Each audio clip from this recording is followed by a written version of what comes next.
আলহামদুলিল্লাহ। সম্মানিত দর্শক শ্রোতা, বাংলাদেশের মধ্যে এই যে আগর ওউদ বা দেহনেল ওউদ যেটা উৎপাদন করা হয়, সবচেয়ে দামে সবচেয়ে ভালো মানের যে আতর উৎপাদন করা হয় সেটা আগরের কাঠ থেকে, আগরের চিপস থেকে, বিশেষ করে বাটাইলের মাধ্যমে যেটা বের হয় কালো যে অংশ, ওটাকে বলা হয় সুরন।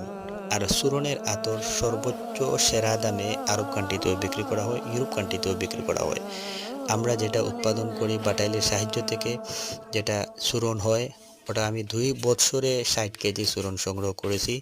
ওই 60 কেজি 20 কেজি 20 কেজি করে আমি আগরের ডেগের মধ্যে সিদ্ধ করে আতর উৎপাদন করব ইনশাআল্লাহ। আর ওই আগরের সুরন থেকে যে আতর উৎপাদন করা হয় ওটাই হচ্ছে আমাদের এলাকার মধ্যে সবচেয়ে দামি, সবচেয়ে সুপার কোয়ালিটির আগর ওউদ বা দেহনেল ওউদ। আপনারা যারা নিয়মিত নিতে চাচ্ছেন